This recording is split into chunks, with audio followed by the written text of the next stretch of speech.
Today in What the Actual F*** News, while MAGA Republican snowflakes continue to be up in arms about Joe Biden's out-of-context garbage comments as if their candidate's entire existence isn't one giant middle finger to the whole country, a few of those hypocritical hate-mongers in Pennsylvania decided that this disgustingly atrocious Halloween parade float was somehow a good idea. It was during last night's Halloween parade here on Main Street where that politically themed float turned a lot of heads. It's now getting a lot of attention online. Now the borough's mayor is trying to figure out how it was approved.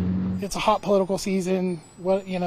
Probably not something I'd want in a children's parade. Yeah, keep that in mind when you see this insane float. This is a children's parade. We'll circle back on that after the report. In this video sent to Channel 11 by a viewer, you can see the float that appeared during the Mount Pleasant Halloween parade.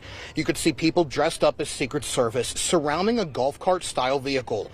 Riding in the cart is a person wearing a mask of former President Donald Trump. On the top of the vehicle is a fake sniper. The worst part of it was the fact that there was either a rope or a chain that was attached to the back of the vehicle, and there was a woman who was to resemble Kamala Harris in handcuffs and chained to the back of that vehicle as though they were dragging her. This is not a good look. This is simulating a lynching down Main Street in Mount Pleasant. That's Josh Huff. He was at the parade with his wife and said he was immediately stunned seeing that float. It was dark. It was like, this has been escalated, way beyond what it should be. Somebody in power had to say, hey, yeah, that's fine. That's okay. How did this get approved? How did this make it through approval to get in the line to be in the parade and then continue on through the whole parade route? And that is a legitimate question, and I cannot answer that totally. The mayor tells me she's meeting with the borough manager and council president and might get the solicitor involved. After it's already done, I'm not sure that there's much we can do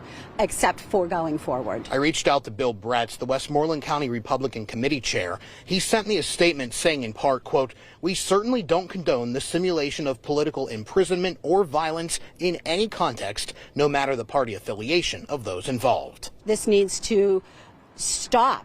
In this country, this needs to stop. The parade is sponsored by the Volunteer Fire Department. There was nobody there when I stopped by this afternoon, and my email has not yet been returned. Reporting in Mount Pleasant, Andrew Havranek, Channel 11. They put this float out at a children's parade. The same people who shit a brick harder than Trump in a courtroom when a drag queen gets within 1,000 feet of a kid, whether they're reading a school book to them or not. The party of family values, the party of tone down the rhetoric. These people are completely internalizing Trump's enemies within statements. And it is having real-world consequences, leading to violence at polling stations. You can see that in the video here. And thankfully, the outrage and response online to this was swift and damning. Chained up and walking behind the cart.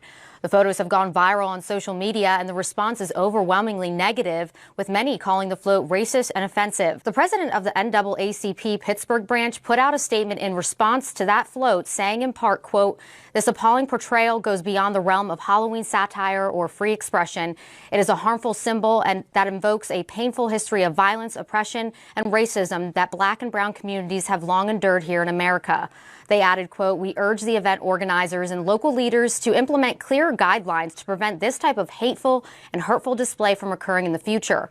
We also ask that they offer an apology and make a public commitment to anti-racist values that affirm the dignity and equality of all people," end quote. Yeah, that's all fine and good, but the damage has already been done. How do you expect these people to affirm the dignity and equality of all people when they are inundated by their cult leaders spewing hateful crap like this? We pledge to you that we will root out the communists, Marxists, fascists, and the radical left thugs that live like vermin within the confines of our country. Now, a murderer, I believe this, it's in their genes.